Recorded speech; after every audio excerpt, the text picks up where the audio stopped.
Okay, hi guys, welcome back. This is my second YouTube video now.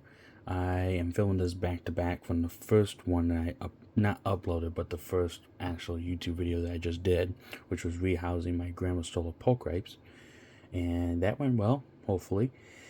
And then now I'm going to be rehousing my Grammastola Pulchra, which is the Brazilian Black Beauty, I think. I'm not entirely sure about their common names. I just know their scientific names just because it's more appropriate, because like I have a Brachypelma hamori, who's basically the tarantula that everybody thinks of when they see in the movies, you know, the black one with the orange legs, the orange stripes and stuff like that. But I mean, I've heard them called every single name: the Mexican red knee, Mexican red leg, Mexican fire knee. It's just too much to keep track of. So when you just say the scientific name, it's a lot easier to know who you're talking about. So today we're going to be transferring my Grammastola Pulchra, my beautiful Grammastola Pulchra, whose name is Silk. Let's see, you guys can see it there. Oh, yep, you can. Kinda. She zoomed away, of course, as you guys get first glance at her, but oh well. She's really calm. She's always been really sweet. I think it's a she. I hope it's a she, because obviously females live longer in the tarantula species. You know, most of them live between. I mean, females, depending on the species of tarantula, females live between 15. Some live 30 years. I think there's been a couple that have been documented longer, but not really like common. But most of the time they live longer, and the males live about 3, 5, 8 years, 10 years at most. So obviously the longer I have them, the longer I can enjoy them, learn stuff from them, and hopefully share it with you guys, and maybe teach you guys some stuff that you guys didn't know and I didn't know, and learn together and learn to appreciate spiders and tarantulas and other inverts, and really know how much of an impact that they make on our world here. Because if we didn't have spiders, we have a serious problem with flies and mosquitoes and a whole bunch of other pests. And I mean, they really are. They're great. Even, the creepy crawlies, like the real creepy crawlies, in my opinion, like centipedes, which I wasn't necessarily a fan of until I started keeping tarantulas, and then they helped me get over that ick of centipedes. And centipedes are even good because they can keep away roaches and other stuff like that from inside your house and wherever else you're at, excuse me.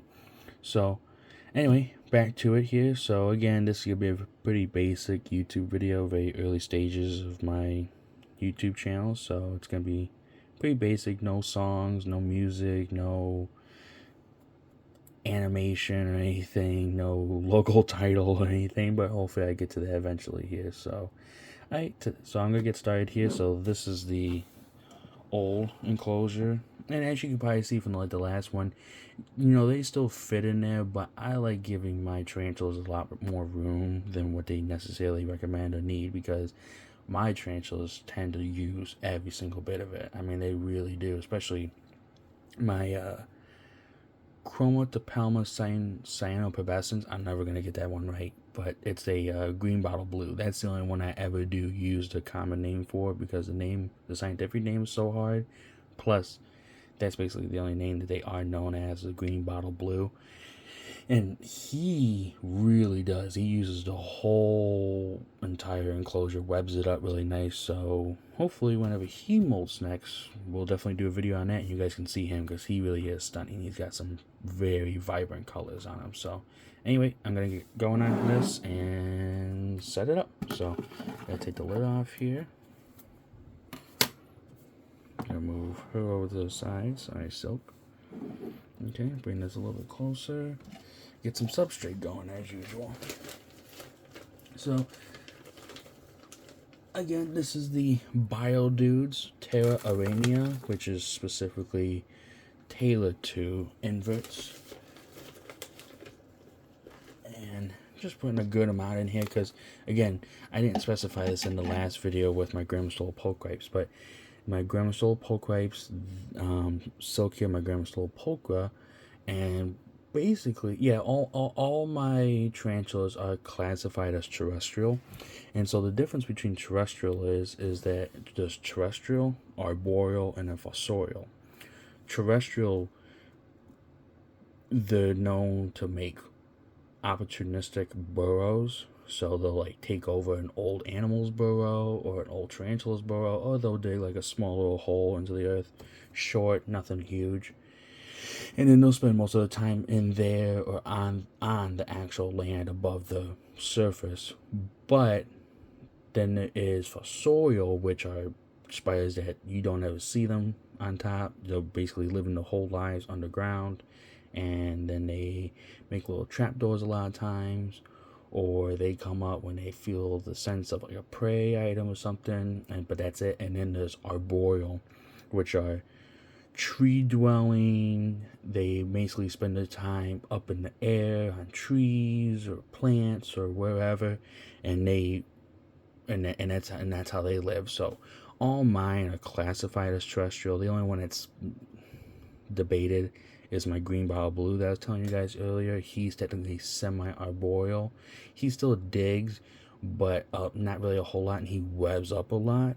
So, and he spends most of his time up in his web. So that's the only difference. But anyway, the reason why I say that is because the type of enclosure that I use, and the amount of dirt that I use. Because if you have an arboreal tarantula, mainly you don't use a whole lot of dirt. You give them just enough dirt at the bottom, and then use the rest for, their play area, I guess you can call it. So I'm gonna get the dirt going here. This one I'm gonna do a little bit different because the Grammastola Pulchra, as maybe you heard when I was saying the common name, comes from Brazil. So they do come from a little bit of a more humid environment or a more tropical like environment. So this one I am going to make the water a little bit more damp below so that the humidity and moisture level can really take its time coming out and really do the best job that it can, and let the dirt do its job and do the best that it can as well. And then leave the more drier stuff up on top. Well, not drier, but less damp than it is below. Get some more going here.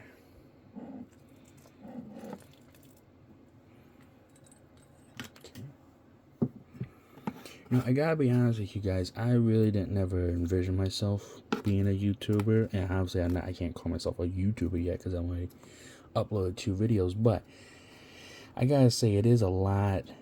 I mean, it's nerve-wracking, talking to a camera by yourself and then hoping that people, when you upload it later, enjoy it and like it. But it is a lot easier than what I thought, because basically I'm just talking myself through what I'm thinking in my head. I mean, kinda, I'm not really, talking to myself in the third person in my head. Hope not, because then that's cause for the doctors to start coming in. But it's a lot easier than what I thought. So, okay, I got that all mixed up. It's got a nice little dampness to it. Not soaking or anything, but just a little damp. Gotta get some more dirt here on top now.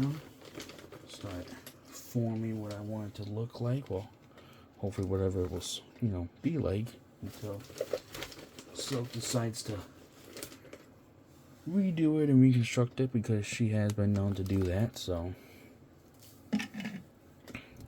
now I should say, for some of you that aren't, very educated on tarantulas, which is perfectly understandable, the reason why I don't really necessarily know what the gender is of tarantulas is because they don't really, until they get older, you really can't tell what their gender is based until they're older, because one, that the size can basically tell you the difference. Two, they have some different features between a male and female that are very subtle, you can tell. And then really the only way you can actually tell for sure is when they molt. You can look at the underside and inside of their molt, and basically you can see the type of slit that they have, and that's their basically reproductive system.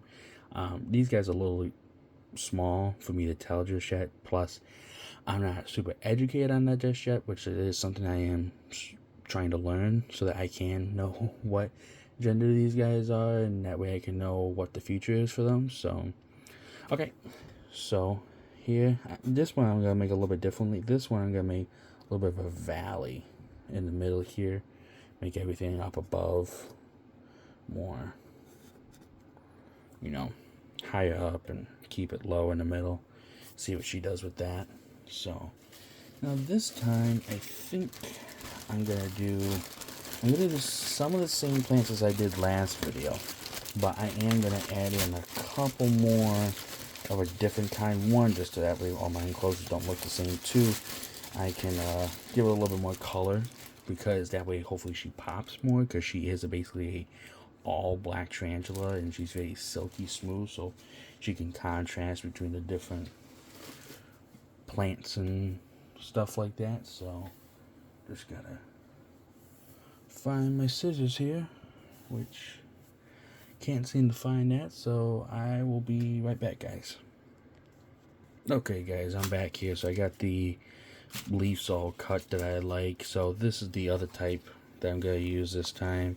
See, you know, kind of the colorful. I like the colorful leaves. Obviously I do have some of my old enclosures that just have the regular green leaves, as you can see, like in here, and I do like using those, but especially for like one, it's like she's a darker tarantula, I really would like the more colorful stuff. That way she pops and make it, you know, not so dreary looking. I mean, it may not be, these may not be leaves about where she comes from, but it, you know, at least they look nice. So yeah, figure out, oh, I gotta put the sphagnum moss in before I even start doing this little decoration stuff with the thing. So again, we're gonna use sphagnum moss, which this helps keep in humidity, keeps the proper moisture level in the enclosure, so that really helps. I'm gonna have to redo this dirt again, but that's fine. So get a little bit more sphagnum moss here, just a little bit, and I'm gonna water this down.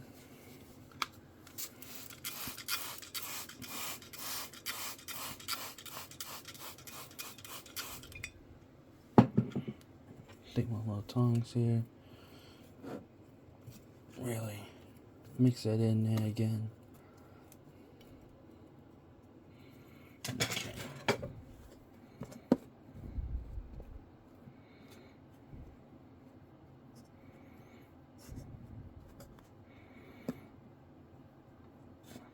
Okay.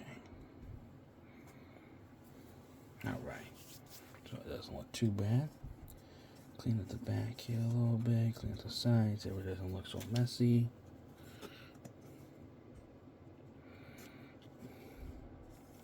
Okay, so, alright, then next I'm going to put my leaf litter in like I did last time. And if you guys didn't watch the last video, basically this leaf litter is just to make it look more naturalistic.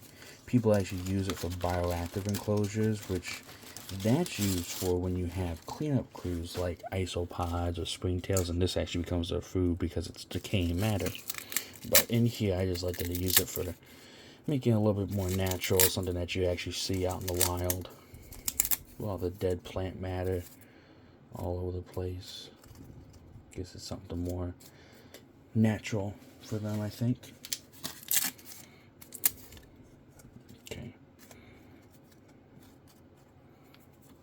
Okay, so then next, I'm gonna work on the cork bark. So let me see what type of piece I'm gonna use this time. I got some really big pieces here that I can't necessarily use for these guys because they're not that big yet. But let's see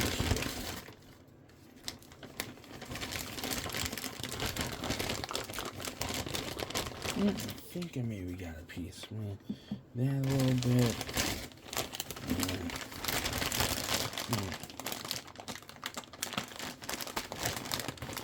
Break this piece here. I think that'll be good.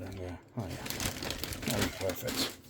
So this one looks pretty nice. I like the curvature of it. I like the size of it, so it should be pretty well here. So let me think. Where do I want to put this at for her?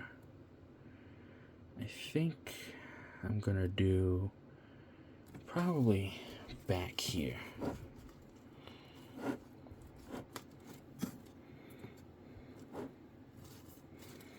Make a little hole for her. Hopefully she'll end up using that.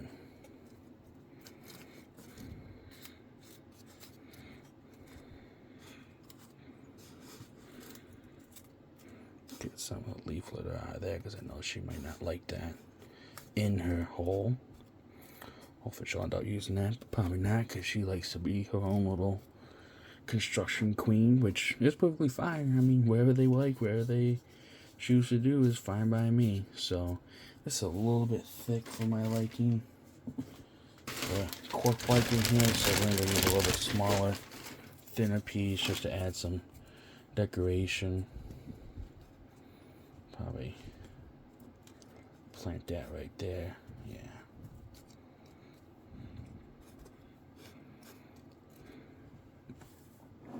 See, bring this a little bit closer. Okay, all right. So now it's just on to the plants. Well, fake plants or whatever you want to call it. So I think I'm gonna plant or place, not really planting anything. Plant these guys here. And then give me 1 second and I'm gonna grab the other one. Okay guys, I'm back. I just had to cut a new piece because I really wasn't happy with the other one and decided to trim this one down a little bit. So I think this one I'm gonna put here. And we'll just add some more plant stuff here so it keeps the front open. That way I can keep an eye on them. And you know, I don't necessarily want to make sure I can, you know, see them and display and all that. I like to make it so that they're more comfortable. But obviously I only want to make sure that I can keep an eye on them. That way I can, you know what's going on with them health wise, make sure they're eating, make sure I can see where they're eating, you know, just keep an eye on them just for quality and everything. So okay, I think that is it for her enclosure. So gonna move her over now. Push this over, push that back. And she's a little quick, but I think it's just because she gets anxious because obviously I'm a giant in her eyes, and obviously that's a little bit worrying. Got my catch cup again. Got my little paintbrush. Now I didn't explain this in the last video either. The reason why I use a paintbrush is because one, it's not abrasive. This is like a little makeup brush, and it's so light and soft, but the little hairs that they have in their back, it like tickles them or like just lightly irritates them enough so that they'll like get going and move in hopefully the direction I'm trying to get them to go, so that way I can actually get them going, because if not, you can kind of see they kind of just stay there. Now there are some species of tarantula that as soon as you open that container for more than like 10 seconds they're gonna be bolting, but mine are usually pretty chill. I never had any bolt on me yet. So okay, let's get her going up here.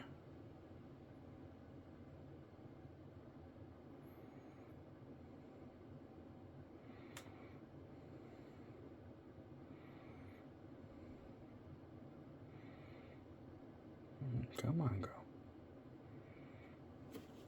Come on.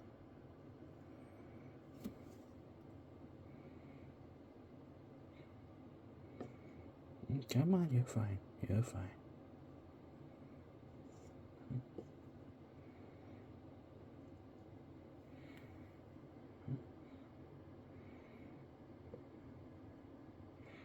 Nope, you're fine. You're fine.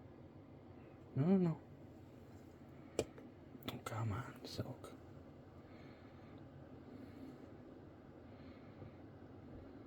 Come on, girl. Hopefully, girl. You know, you guys, she's being so good right now. She's not kicking hairs. She's not, you know, feeling threatened or anything. Obviously, she's just kind of not doing exactly what I would like her to do. That way it's easy for her, but, you know, it's fine. Come on, girl. I just want to get you in your new enclosure.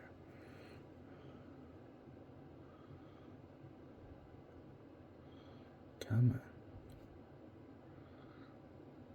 on. There she goes. Now she's kicking hair. Okay, alright, guys, I'm gonna pause this real quick and be right back. Okay, guys, as you can see, oh, okay, so as you can see, she's in her catch cup now, so now at least that part's done. So now just to get her actually in her enclosure now, which they don't always seem to grasp the concept of right away.